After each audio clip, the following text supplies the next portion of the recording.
Hello everybody. In this video, we're going to talk about something called the fundamental theorem of calculus. So what makes this theorem so fundamental? Well, what this theorem did is it connected these two concepts that we just barely talked about in 4.1 and 4.2. It connects antiderivatives and area under the curve. And with that connection, it opened up a whole new branch of mathematics called integral calculus. And so we've already kind of seen this. We've already looked at two different types of integrals. We've looked at definite integrals and indefinite integrals. Well, which one's which? Well, integral notation is this skinny s that we've seen in both of these previous chapters. In both cases, you're also evaluating a function with that dx as part of the notation. But with a definite integral, you're just adding bounds. And if you're curious about where this skinny s notation comes from, it actually comes from the fact that we can get the exact area under the curve by summing up an infinite number of rectangles. So that's what the skinny s stands for. It stands for an infinite sum. So what does the definite integral represent? It represents the exact area under the curve by summing up an infinite number of rectangles. But what does an indefinite integral represent? It represents an antiderivative. So how are these two things related? Well, to help us kind of make this connection, I want to look at an example. Let's take the definite integral of just the simple function x from 0 to 2. Remember, if it's a definite integral, what this is asking for is it's asking for the area under the curve, but x is just a nice linear function. It's a function with slope 1 over 1 with a y-intercept of 0. So it looks something like this. And remember, if it's a linear function, that means I can calculate this area just using geometry. I'm starting at 0 and I'm going to 2. Since my function is just y equals x, if I plug in 2 for x, I just get y equals 2. So that means I can calculate this area relatively simply. My area is just, since it's a triangle, it's going to be 1/2 times base times height. What's this base distance? Well, that's just 2 because I'm going from 0 to 2. And what's my height? My height is just this distance up to that point, which we just calculated by plugging 2 into my function. So that height is also 2. What do I get when I multiply that together? I get 1/2 times 4, which is equal to 2. So there's my area. But I'm actually not as concerned about my area. If I focus in on this piece right here, I could write this like this, 1/2 of 2 squared. Well, what does that look like? 1/2 2 squared, well, if I think about 2 as my x value, I could rewrite this as 1/2 x squared. Does that look familiar? This function right here is the antiderivative of the function I started out with. So it turns out that antiderivatives are related to this process of finding area under the curve.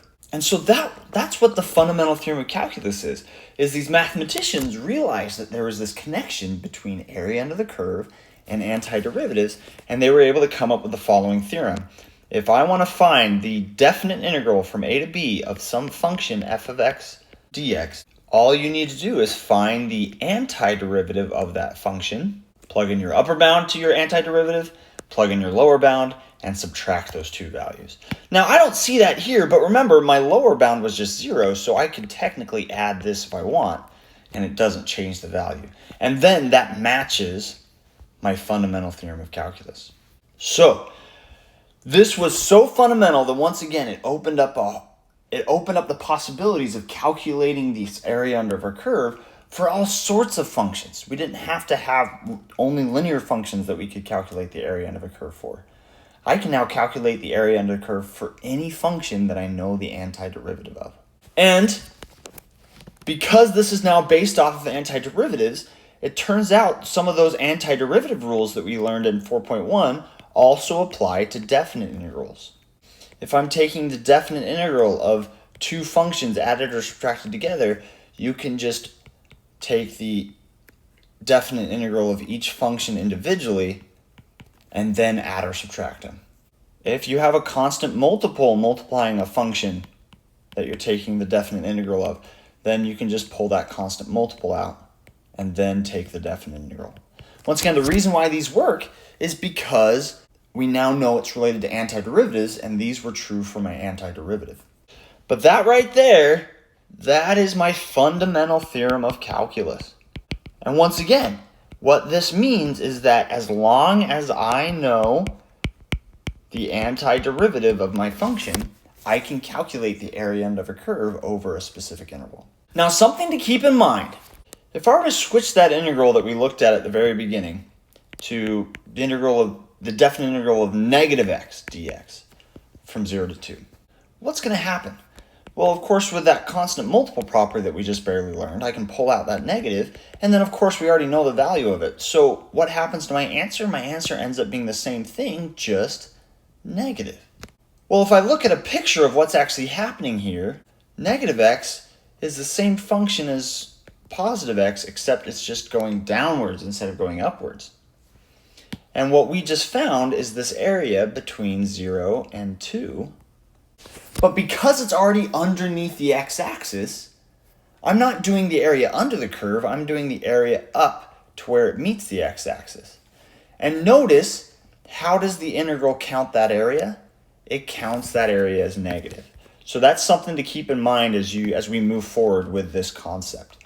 Any area underneath the x-axis is counted as negative. We'll learn more about this in section 4.4. That takes care of our concept for the fundamental theorem of calculus. You're really just going to be using this over and over again, as well as recognizing the difference between a definite integral and an indefinite integral. So we'll look at a few examples of that in our examples video, but go ahead and start the homework, see how far you can get, and then go watch the examples video if you get stuck. Good luck, guys.